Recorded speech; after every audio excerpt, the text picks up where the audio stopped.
Begin Within Ministries proudly presents Sofa Sundays with your hosts, Reverend Dr. Michelle Izuku and Reverend Jeannie Sovereigns.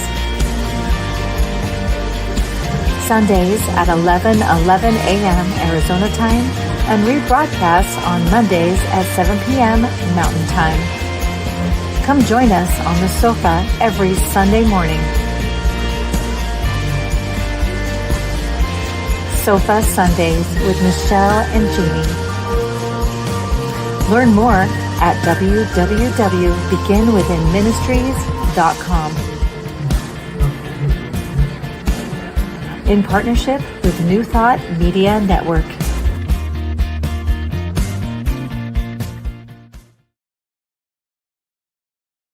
Good morning. Just waiting and checking and testing.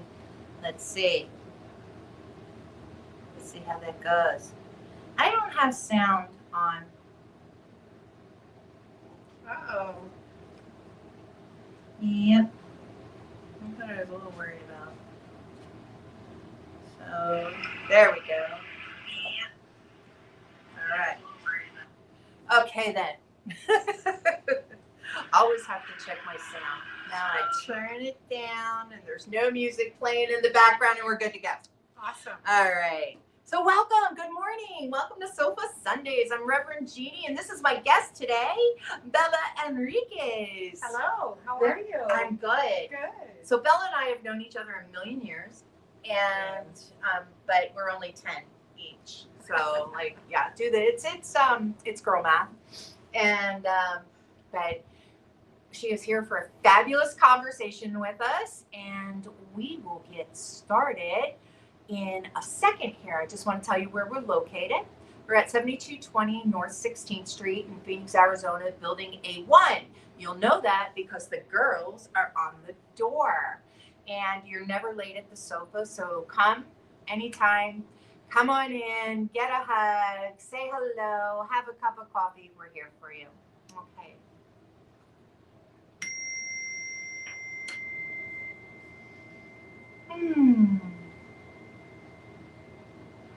So just in this space and in this knowing, in this time period that is the divine confidence that is each of us, I know and affirm that this is the truth of me and of every person within the sound of my voice and beyond. I speak my word as law, knowing that this time together is blessed, that this time together brings forth exactly what we need to hear, what we need to say, what needs to be revealed.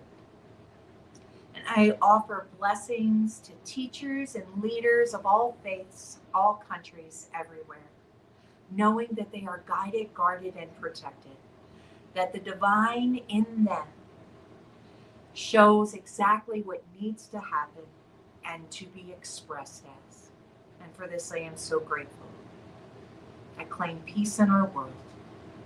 And I know this to be the truth in the divine mind now. And I say, thank you, God. Thank you, life. Thank you, universe. For this, I am so grateful. I let it go and I call it good. Together we say, and so it is. All right. So, welcome. Welcome to the sofa. This is your first time on my sofa. I know. I'm so excited. How fun. How fun. Sofa time. Yes. Well, we had a lot of sofa time when we were working together. Yes. We worked together for several years. Dream job. Yes. We had so much fun. We really did. Yeah. We walked into a job pretty much together and had to learn it from the business from the ground up. And and create a community together. And it was something neither one of us had really done prior, and I'm still there. Yeah, you're the lucky one. It was one of the best experiences of my working life, for sure. Thank you. I love that. Yeah. And I had to beg her several times. Actually, I had to beg her twice to come and do the job with me. Because the first time she said no, and then the second time she said maybe, and then she came. and then left, got promoted to a different division and everything, and then left the company, did some other things. And then I thought I was getting this other community, which I now have. But at the time, I thought I was getting it, so I asked her to come back and work at that community. So we've worked together several times over the years. Yes, definitely. And well, today's oh, good. Evie says I can hear you. Good. I'm glad. That's why I have my people out there checking on, because it always sounds good in here. And as I always say, if you can't hear us, we've solved all the world's problems, and we apologize that you missed it.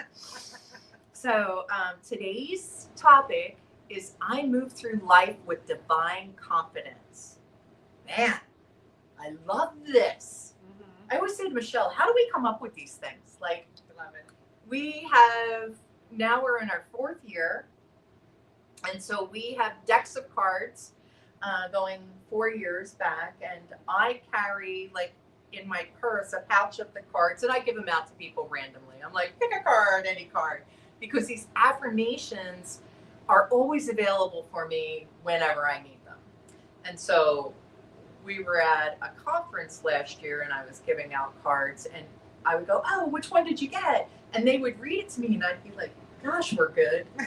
Like, that's an amazing affirmation. Where do we come up with this stuff?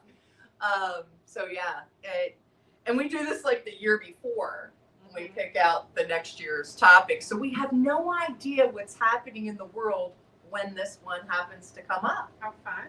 Right? Yeah. And it always seems to be exactly what I need in Very the moment. synchronistic. Yes. So moving through life with divine confidence, I think most people could use right now, considering the state of affairs happening, right? Yes. Like yesterday, our government bombed another country. So knowing that we're operating in divine confidence in our own lives and moving through life with that, when it seems like the world at large is a mess. And I say seems like because depending on who you are, you're like I said, there are 8 billion people in the world. There are 8 billion worlds, right? We all see things through our own reference points, through what we've experienced, through the morals and the values that we hold to be true. And for me, as an ex-military wife, when I hear things like that, I have a fear for those that are out there. I remember, and not only am I an ex-military wife, but most of my family was in the military. Most of my male family members have been in the military and active military during the time periods in the 90s where we did have wars that they were out in Iran and Iraq. So this has some familiarity to me in that, and I remember what that felt like, So I sent so much love and so much prayers out to the family members of service members, and also to that area of the world that is experiencing that. I can't even imagine sending my child to school while bombs were, and then bombs drop. That just seems surreal, Well, it's definitely a time to move in divine confidence and to remember that the world is really in our hands. Absolutely. Right. So and how collectively, how we can make a difference is how we go forth, right?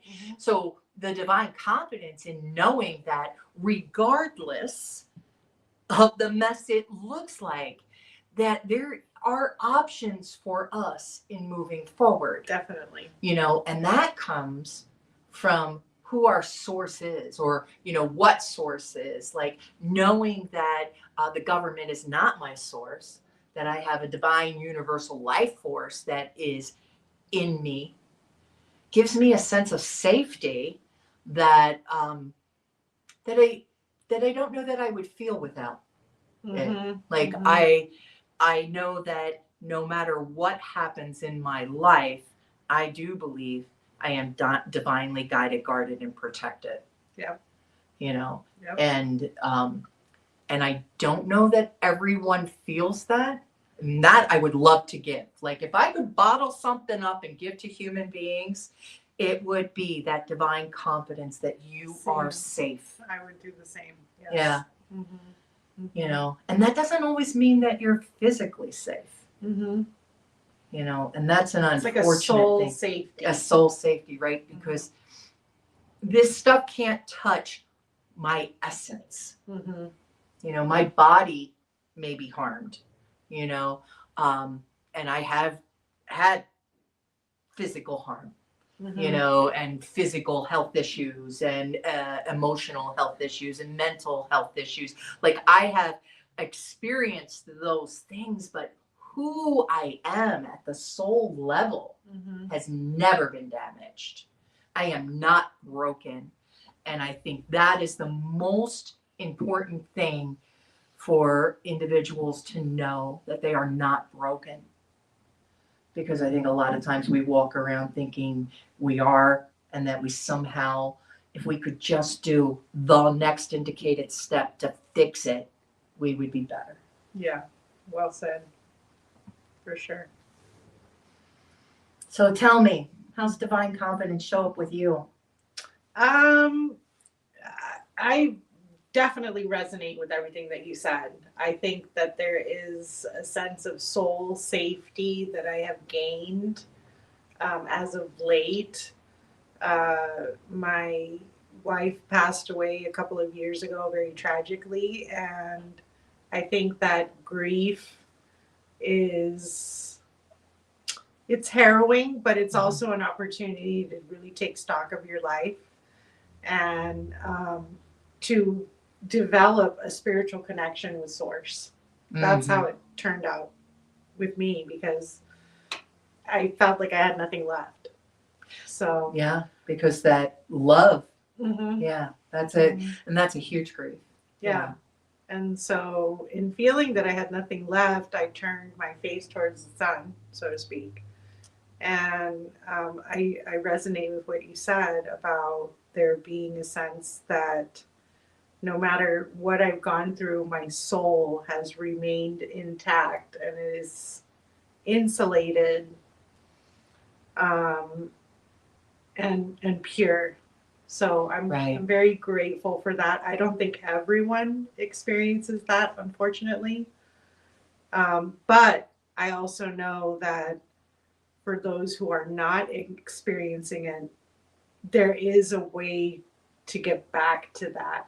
I think we're born into that. Absolutely. And I think there's a way to get back to it. Right. I was going to say that. I think that, like, when you look at a baby, you look at, they're innocent. They have done nothing. I think that's why, I was so grateful to find New Thought, because Catholicism just didn't resonate, that I was born with some kind of original sin. Like I did nothing and you're calling me a sinner, right? Like I hadn't done anything to receive this grief from God, type of, this external situation there. And you look at babies and you hold them, and I got the privilege of holding a friend's child the other day, and he was just so loving.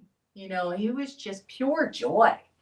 And that's who we are on the inside. That's, but like that, the story of the golden Buddha, who, years ago, there was this scenario where this golden Buddha that army was coming in, and they were pillaging everything, and the monks didn't want them to take their Buddha, so they covered it with clay. And they came in and they annihilated all the monks, and so like nobody knew, and it just sat there, because who's going to take this big clay Buddha? They didn't care, and they let it go, and it went for hundreds of years. And then at some point, some land developer comes to move things. And when they were moving this, the clay cracked, and they were so scared. And then they saw underneath it, when this clay fell off, it was golden. And that's us, right? We're those golden Buddhas. And our life experiences are putting clay on top of us. And we don't maybe look the way others expect good humans to look, Mm-hmm. right? Mm-hmm. We judge people based on their appearance or their addictions or their health situations or whatever it is that is their clay on them, and forget that we are all born this golden Buddha, this pure joy, love, energy, this divine confidence. And we forget this about others. And then we other people. Yeah. We say, they are the problem. Mm-hmm. They're the ones doing this. And that's very easy in this world today, Mm-hmm. to pick a group and say, you're the issue. Yeah. There's a lot of dehumanizing going on right now. And one of the churches that I'm involved in has a project called the Rehumanization Project. Oh, I love that. And I think we need to move into that and understand that, you know, nobody's perfect. Life is so complex. There's no way that you could ever really truly put yourself in someone else's shoes. And so I think there needs to be a return to that sense that we're all human and we're all in this together. Yes, yes. Mm-hmm. Because I think the division that happens between humans creates a lot of what we've been seeing and experiencing in the world today. And I know that it can get that way, and it's easy to get that way, right? I've experienced being on the other end as, you know, a gay woman.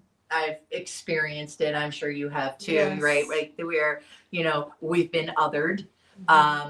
I've also othered people who were not like me. So if you did not have the same concept of the divineness me, then it's easy for me to not listen. Right? So I have had to be more conscious and aware that all paths to the divine are valid. And I am not the judge of how you receive source energy, you know, and that was an ego hit for me because I thought, you know, well, my way's the right way. And how many times do we believe that in life, whether it's work, whether it's home, whether it's our religious practice or our health practice or whatever it is, we think our way's the right way, or at least we know a better way. Even if we're not, like, I've done that, like, okay, I'm not perfect, but I know a better way than the way you're doing it, you know, type of deal. And we think that's a helpful thing. I've never done it maliciously, you know. Let me help you be better is how my intention is, right? However, it's not received that way, right? And I certainly wouldn't somebody to set me up with some man to help me be better, you know, like that. I would not receive that in a way that would be helpful to me. And I think that a lot of times we do that to people thinking we're giving them a gift that they're not asking for. Well, I think, you know, a huge part of the business of life is protecting yourself.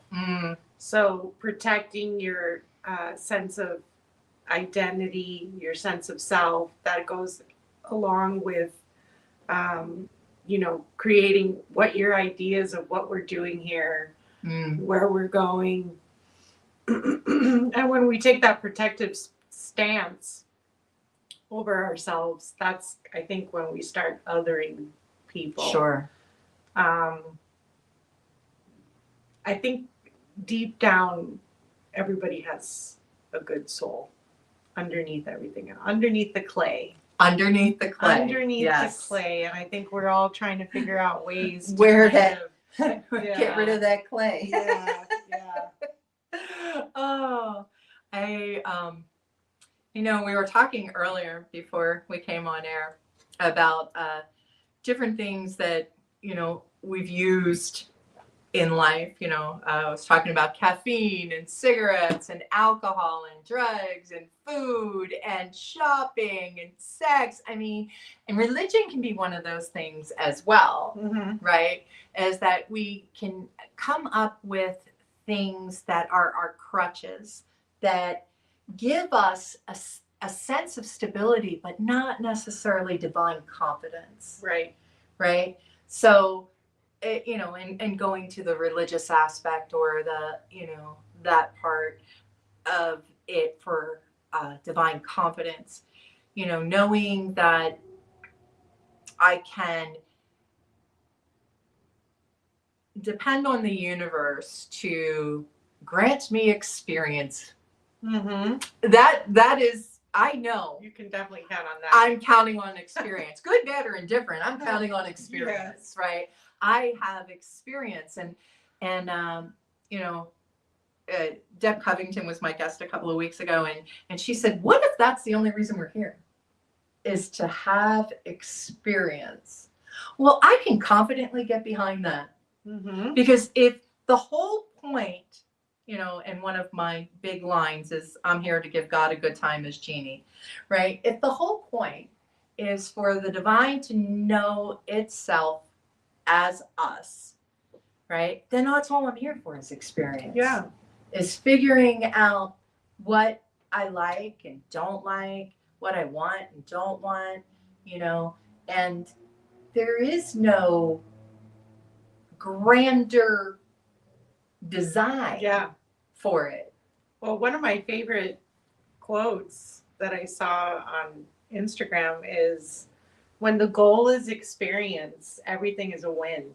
Oh, I got to write that one down. When the goal is experience, everything is a win. Yeah, I love that. Definitely helped me kind of reframe my life story.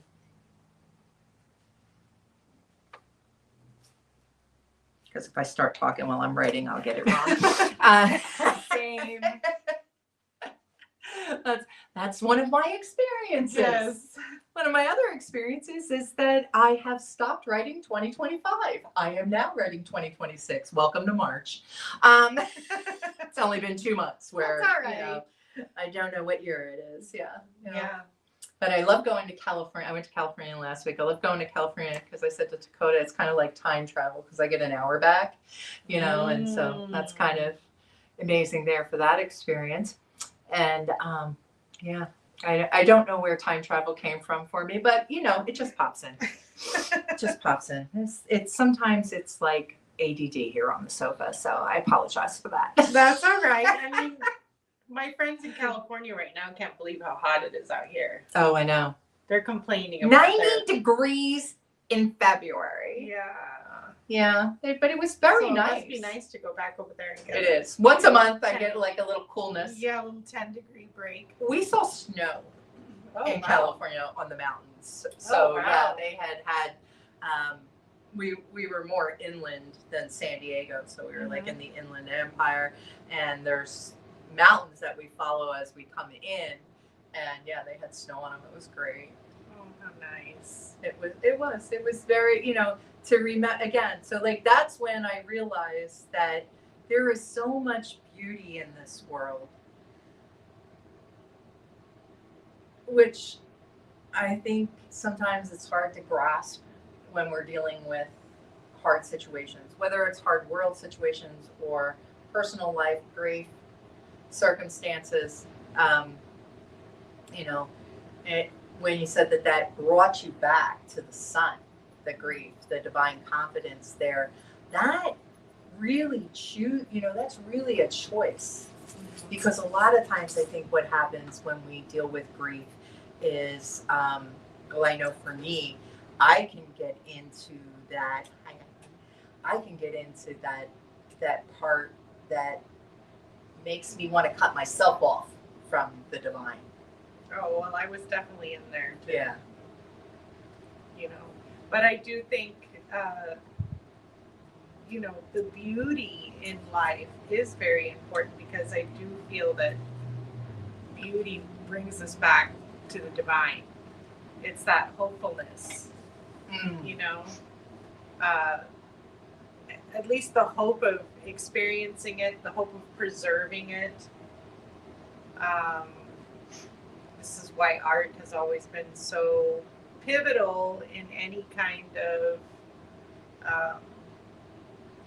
dire political straits. Mm-hmm. So there's such a connection between beauty and the divine. And I think, to move through life with divine confidence is to appreciate and acknowledge and radiate your own personal brand of beauty. Oh, I love that. Yeah. Absolutely.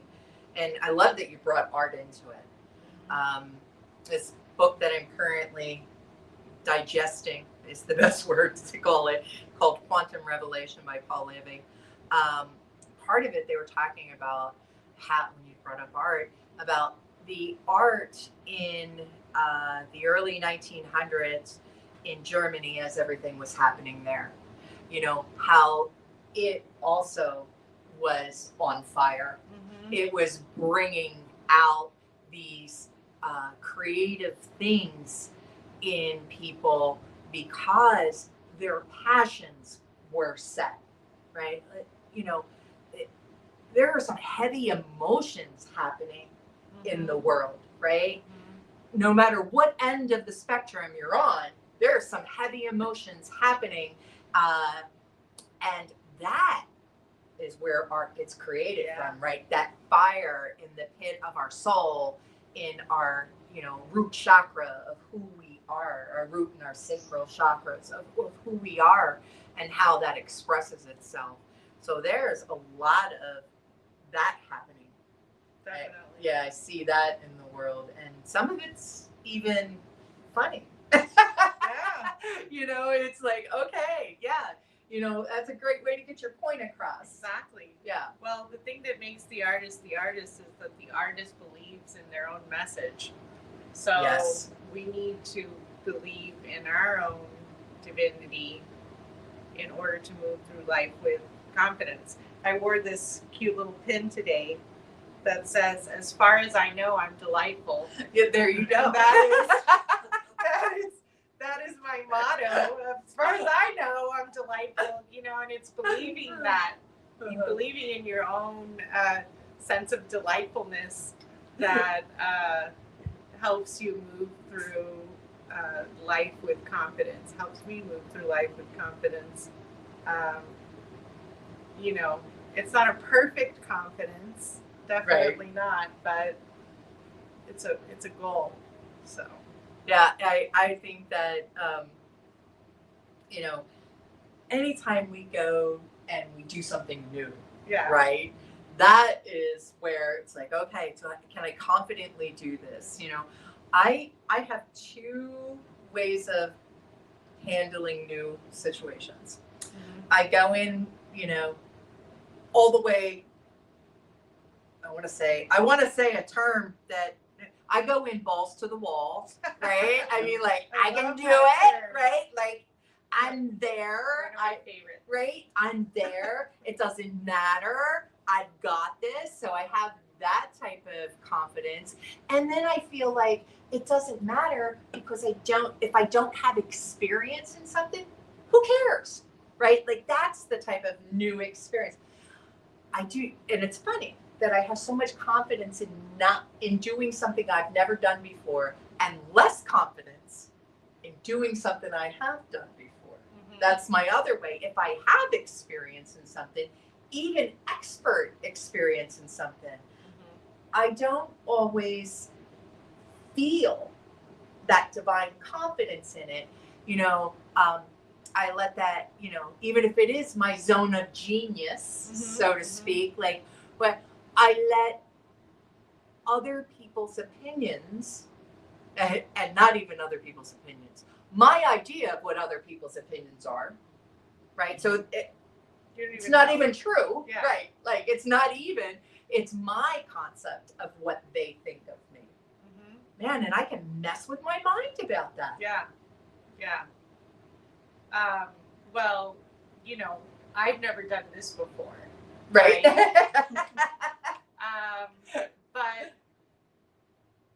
guess my point in saying that is because you exude confidence, it helps other people become more confident. Right. And I thought to myself, well, I don't know what I'm doing and I don't really know what I'm going to talk about, but Jeannie knows what she's doing. And I felt, So there's a safety in that. There's a safety in that. So in kind of like circling back to what we were talking about before is, how do we kind of like stoke the fires of hope and moving through life with your own sense of divine confidence also helps others. Absolutely. It gives others permission. Yeah, it does. Right? It gives other people permission to be bolder, to be confident. And I actually have a friend at work who will call me up and say, so I thought to myself, WWJD, what would Jeannie do? And I love that because, her and I have very different personalities. So sometimes when she handles things her way, it doesn't work out. And then she'll go, okay, what would Jeannie do? Right? There you go. There's a different expression there. And I kind of will, so in this class I'm in with Advanced Consciousness Studies, one of the things that we talked about was, remember that show Sense8? It was on a couple of years ago. Yeah. If you haven't seen it, you need to watch Sense8. So Sense8 is about 8 people who live in different areas of the world, who were all born on the same day and have this psychic connection. But it's beyond a psychic connection. They can quantum leap into each other's bodies when needed. Oh, wow. So like if you are being attacked on the street, the person that knows, karate jumps in and does the thing and beats the people up. Like it's how handy. So it's a very handy thing. Right? Yes. You need a plumber, they jump in. So it's kind of that idea. And so we were talking about this in class about how, and Dr. James picked 2 people, and one is he said, if you were to describe yourself, and she said, well, I'm a speaker. I have had a microphone in my hand since I was a kid. I love that. So then of course he picked somebody who that is not their forte, and said, now you describe. And she goes, well, if I know what I'm talking about and I'm teaching a small group and, then I feel pretty good about it. Yeah. And he's like, let's see, if this was Sense8, you could take her and, embody, or WWJD on it, you could embody this person and go forth from there. Because if our teaching of we are all one is true, and I believe it is, I do believe that we are all one, then why couldn't I borrow your confidence in an area that I am not so confident in? That would be divine confidence. Yeah, that would be fantastic. Right? I can take that and bring that into me of what that would feel like and embody that. And that, when he said that, I was like, because there are a lot of things that I don't want to do because I don't have experience. Well, how do you get experience unless you do it? Right? You have to do things to get experience. And I think that there are times that I allow fear of the unknown, even in little things, to stop me from experiencing life and maybe finding something that I do enjoy, right? Because there's that safety net, right? I didn't know what I was doing at work when we first started working there, but 12 years later I do. I'm very safe there. Yes. So that kind of, there's that part where when you're safe, why would I want to jeopardize a safety thing, right? It's like, I remember when we bought our house, we had never bought a house before, and we had lived someplace for 11 years, and now we had to move because they were selling it, and we had to find another place to live.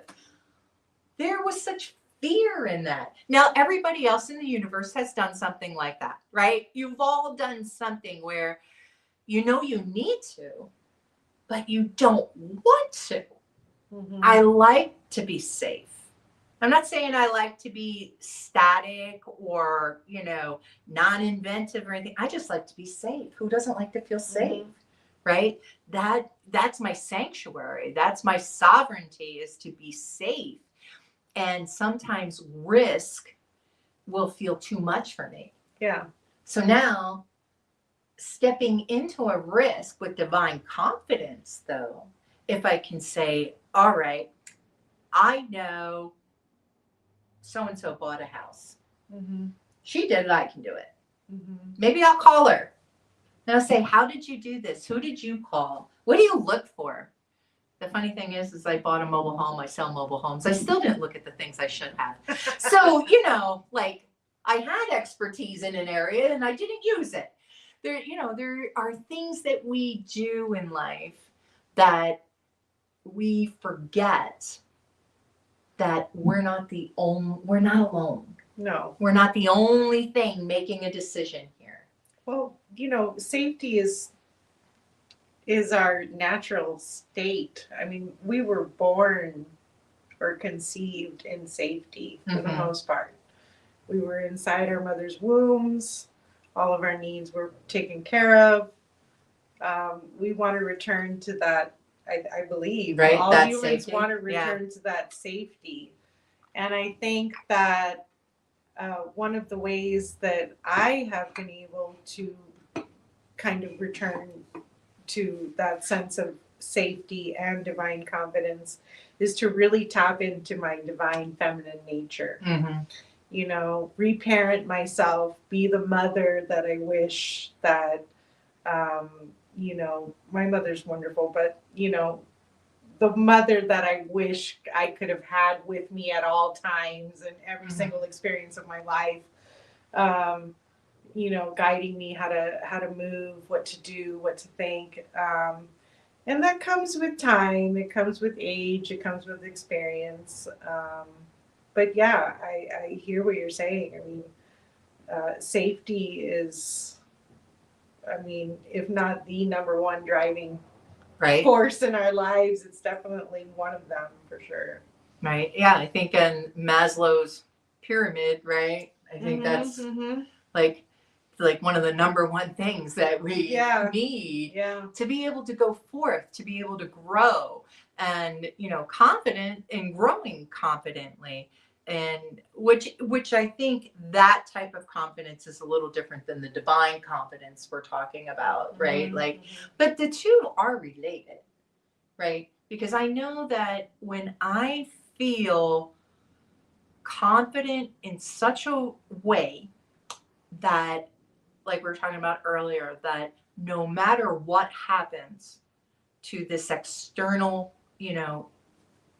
earth body packaging that I'm in, that I know that soul, that inner spark, that flame of life is never extinguished. I believe that. I believe in that internality that, like, when I leave this planet, that I'm not done. This essence of who I am isn't done. It's just this package that's done. So I do have such a confidence in knowing that there are, and that we're all that flame, and that is never extinguished. So there's not a fear that I'll somehow just disappear. I feel the same way. I mean, in learning that energy never goes away, it just gets transmuted, and that's, scientific fact. I think if we think of our lives in terms of energy, even, like the sharing of confidence energy and things like that, then we can never truly die. Right. And when you know that, then there is a little bit more confidence in yourself in taking some risks. Like jumping out of an airplane. Like I did do that. I did do that for my 49th birthday. I don't have that much jumped out of the airplane. I will tell you that and I love that I have this picture above my desk or, behind me that is me holding on to the backpack that is attached to the tandem jumper with me. And I have this look that glows like this. You look terrified. I am so terrified. I am so beyond terrified, in that moment. But I was with friends who, one went before me, one went after me. So like, there are sometimes, I'm going to go back to that great metaphysician from that show. What was it? I can't even remember where he goes, but did you die? Yeah. The Hangover. That was the movie. Yeah. Like he asked that question, and there you go. I didn't die. Yes. Right. There was a risk I took. I was scared, but I didn't die, Yeah. And sometimes that builds confidence. It really does. The more times you don't die, the and then more confidence. like, hey, and I am not an adrenaline junkie. Trust me. I don't even know, like, that went back so far. It was one of those things that had been in my mind for so long that I just had to do it. Mm-hmm. And I'm good. I never have to do it again. Nope. But I've done things like that, like where I've jumped off of cliffs that I didn't think I could do. And, I have a hard time jumping off into anything. I did a zip lining on a cruise, and they just do it on the ship. And my 10-year-old niece did it. And I was like, I did eventually do it after my nephew made fun of me that his daughter had done it. But yeah, oh my gosh. Yeah. So but jumping off into something is scary. It is. What if I don't get caught? What if I fall? And I think about that both literally and figuratively. When you try something new, what if I don't make it? So what if you don't make it? Okay, but did you die? No. Okay. You just and I say that at work all the time. Nothing here is fatal, right? We'll call somebody, we'll get it fixed. Nothing here is fatal, And I think a lot of times, part of the reason people don't move forward in things is because of that fear that it's going to be the end of something. Mm-hmm. But yeah, most beginnings are the end of something else. Yes. That's how we get new beginnings. Definitely. Right? I love that quote that says, what if I fall? And it says, but oh, my darling, what if you fly? Yes. I love that one. And, we did fly. We didn't know what we were doing in that community. Exactly. And then flash forward a couple years later, everyone's calling Jeannie to figure out what to do. What to do about something. Even experienced people that'd been in the company for years were calling Jeannie, like, what do we do about this? And they still do. Yeah. They still just call Jeannie. The funny thing, yeah, right? Yeah, I know you have that experience too. It is kind of fun, but it was because we just did it. We just did it. And I remember, in the early years, there was this report we all had to do that didn't exist. Do you remember this? Oh my God. There's this report that we had to do that didn't exist. And so I faked it. So this is how I became Just Ask Jeannie. Because I faked the report, I found the information, I threw it together in something because nobody knew where you could get it. And then I found out that's because it doesn't exist. And that, it was on a form that our bosses had to do. And apparently either they were supposed to create this form or this report, or it used to exist on a different computer program that they had. Either way, it no longer existed. It should have been taken out. But because I created one, then everybody was calling me on how I did that report because my boss would go, oh, Jeannie has it. Just ask her. And I was faking it. So see, just fake it. See? Fake it till you make it. I mean, sometimes you have to. Yeah. Sometimes you have to, right? Yes. I mean, and I know that you were talking earlier about how great it is, to have kids that can work. It's awesome. Yeah. But that's one of the things that as a new mom I had to do. I didn't know what I was doing. Yeah. Here's this, okay, right? I didn't. No book in the world prepares you for parenthood, right? No. Like, you just don't know. They don't come with instructions. And even if they did, it would be like, yeah, but if you have this model, please turn to page, Right. Like, you don't know. And this was the pre-internet days. Right. So, I mean. There was no mommy and me group that was Yeah. going to explain it, right? There was what to expect when you're expecting, and that's about it. Right. And then Dr. Spock's How to Beat Yeah. Your Child and Traumatize Him for Life. Actually, that wasn't the name of the book, but that's how it felt. And my daughter, she made a point about something because I did a little traumatizing to this kid. I love her to death. She's in her 30s now. But she pointed out some of the behaviors that she had as a child that would now be diagnosed as autism. And I just made her, she learned to mask things very quickly, and she would get overstimulated and have breakdowns. Well, no, we're not going to allow that. So I would take out a camera and take pictures of her that would eventually embarrass her. I'm admitting to what a horrible parent I was. But again, there was no internet. And that then, so anytime, so you only had to do it a couple of times. And by then, all you had to do, there wasn't phone cameras either, thank God. You take out a camera, whether there was film or not, the kid would start to smile because she didn't want that picture. And we spoke about this recently, and she goes, Mom, maybe I was just overstimulated. I go, yeah, because my grandson's on the spectrum, and so I watch these things and I see how beautiful of a parent she is with these things that I had no idea about. It wasn't something that was talked about. I didn't have the knowledge. I was doing the best I can to, have my kid behave in public, type of deal. And now seeing it with older eyes, with the knowledge I have now, and watching my daughter parent a child who has this overstimulation, scenario happen and breakdowns, I'm like, oh yeah, okay, but I didn't know. No, and nobody really knew.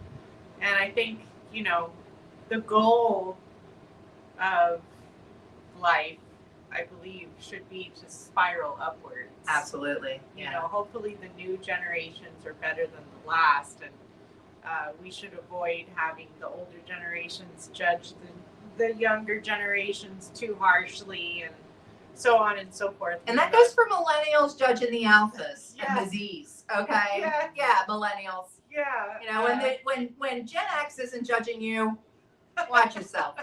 Yeah. I'm very proud of my Gen X status, but I think we're hopefully progressing upwards. I think that's another way of moving through life with divine confidence is to, although I agree that, with Deb, that the point of life could very well be just to collect a variety of different experiences. I think there's this type of growth in that too, though. Yes, I do. Yeah, I agree. The anthology keeps getting bigger and bigger. Yeah. Over time. So, yeah. That is true. And I love that you said the spiral upward. Made me think of Reverend Flo. How she would talk about that. How you think, well, I've already had this problem. I fixed it. I solved it. I was good. I grew, and then a year and a half later, you're experiencing it again, just not as heavy. And then you're experiencing it again. And that, as we learn through things,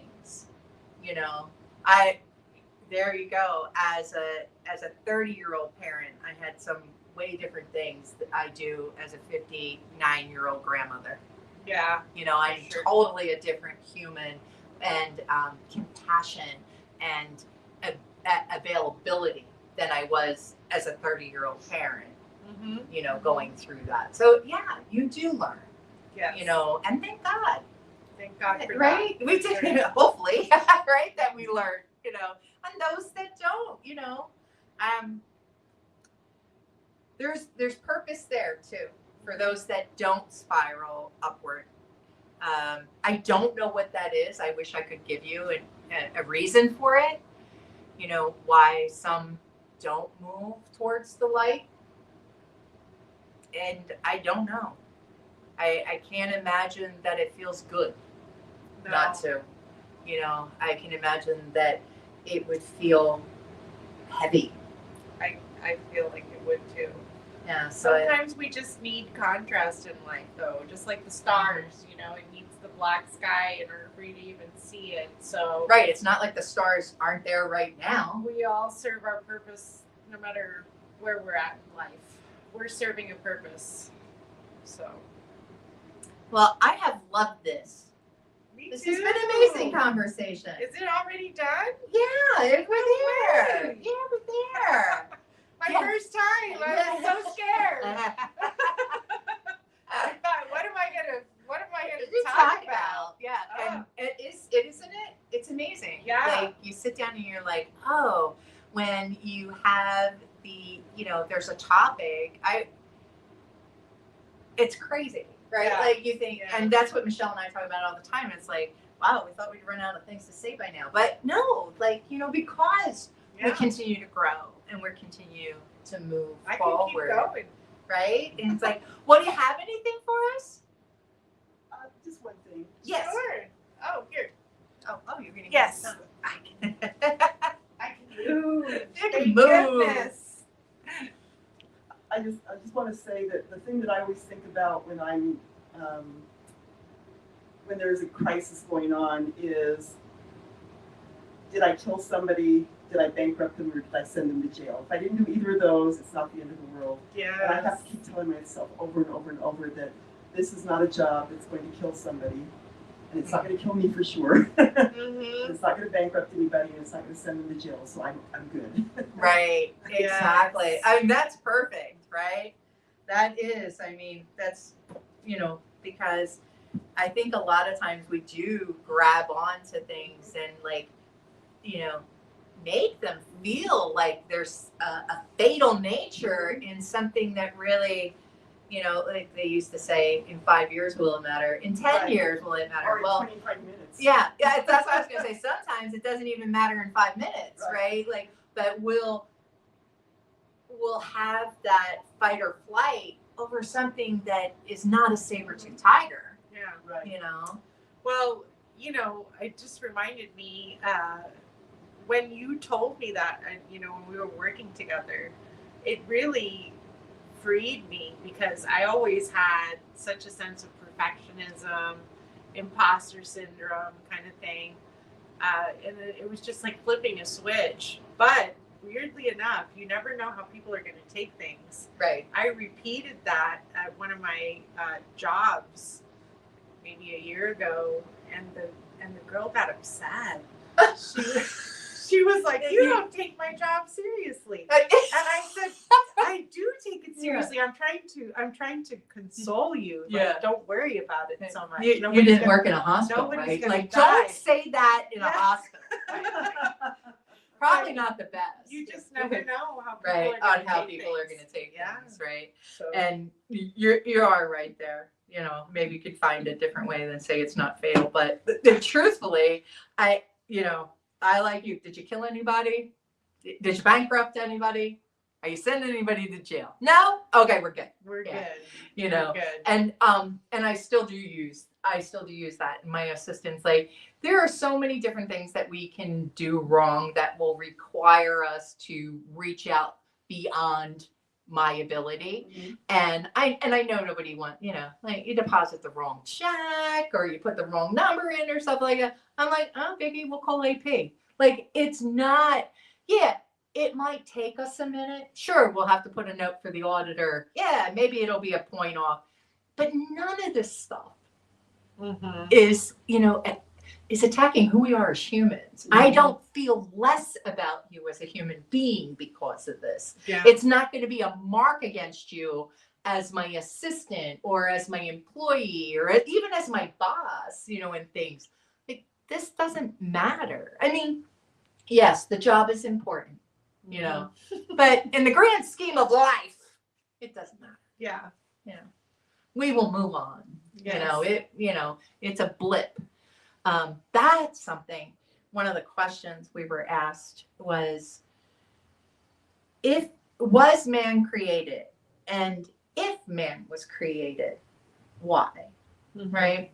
And so in one of our breakout rooms in this class, I had another person, and he goes, what we tend to think is that mankind is the be all end all. It's like, why was the universe created?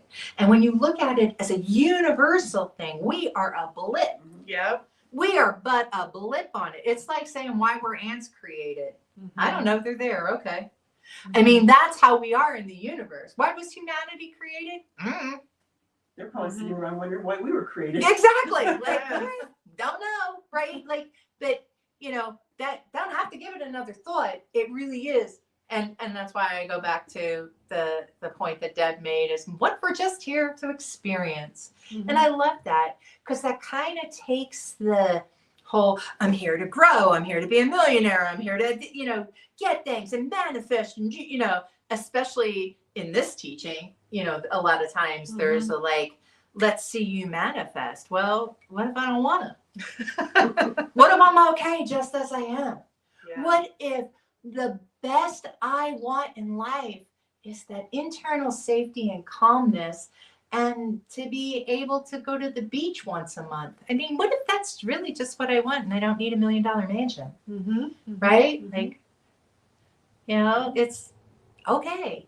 Or it's also okay if I want $1 million mansion and I want 100 million cars, and it's okay to want that too. Want whatever you want, and desire, and go for it or not. It's all experience. Yes. It's all experience. You'll experience what it's like not to get your way. You'll experience what it's like to get your way. And then you'll experience what it's like to get your way and not want it anymore. And that happens a lot. And that happens a lot. That's horrible. Because but we put such emotional impact, and here is something I'll tell you as a practitioner and a minister. We put such emotional impact into a material thing that if I had, I would be happy. Right? Well, what's that feeling of happiness for you? Get that feeling, and you're not going to need if I had. Mm-hmm. Mm-hmm. It's the feeling you're looking for. So if you know that feeling, you don't need the other stuff. Right? Yes, that's true. So that's where people kind of miss the mark. Who cares what other people are judging you as having or not having? I would say that is, as being a community manager of mobile home park, as being a person who lived in a mobile home. I love my mobile home. I love not having the overhead that other people with larger houses have and the things that they have to deal with. You know why? Because I love the experience of leaving and going on vacations and traveling every month and having less to do and less to pay for. Mm-hmm. That's my experience. That's why I enjoy it. Other people don't want to travel. They want a home they can decorate and throw parties in and all that kind of stuff. And that's their thing, right? We all have the thing that makes us feel the best. And that's what you should go for and not care what anybody else thinks. Amen. Right? Yes. And that changes over time, and that's okay too. Exactly. Yeah, Yeah. exactly. Yeah, it does change over time. Yeah, the things I wanted when I was 30 is not what I want now. I think we're more material when we're younger. Yeah, Yeah. I would say that too. And I think part of that is because we were taught that, especially our generation. Mm-hmm. We were taught what makes somebody successful, especially through the Our 80s, things. Mm-hmm. are things. Mhm. And I believe, I hope, but I believe that our generations taught the generation below us that that's not the case. Yeah. It's more about connection. And that really is, right? Because things were important when we were lonely. Things are not as important with connection. Yes. Things can suffocate sometimes. Sure. Yeah, they can. right? A lot of times we get overwhelmed by, and that I know when I tried to move from 1,600 square feet and a garage to 1,100 square feet and still have a storage. So yeah, I get it. It's like, just take it. I didn't even have yard sale at the end. I had a free sale. Just take it. All right, so now we are there. Okay. We've been there. This was so fun. It was fun. I loved it. All right, so I'm gonna pray us out Okay. and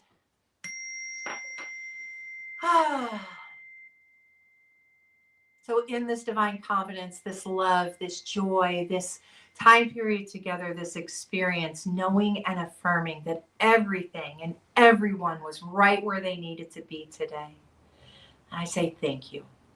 Thank you, life. Thank you, universe. Thank you, God, for each and every person in our world, in our experience, and everything that we see, knowing that as we move with divine confidence, as we move from our divine self and our love, we affect each and every person we meet. And this is the gift of us. And for that, I am grateful. I let it go and I call it good. And together we say, and so it is. Well, thanks for joining us today. I am so glad you were here at Sofa Sundays. Excuse me.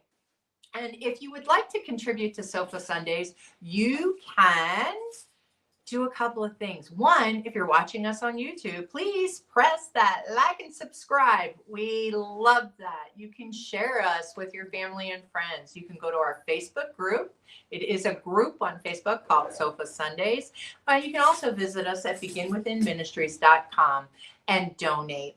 You can make a one-time donation, or you can join and become a Spiritual Church Club partner for $45 a month or $75 for a couple. And when you do, you get this amazing mugshot.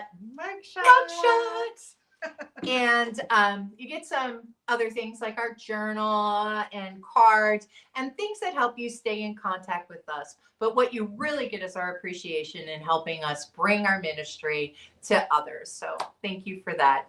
And we look forward to seeing you next week, where I'm not sure, but we'll have some great topic for you then too. Love you. Bye. Bye. Oh, cool. It's in your journal. Thanks for watching. Tune in again next week at 11:11 a.m. Pacific Time, or Monday evening at 7 p.m. Mountain Time.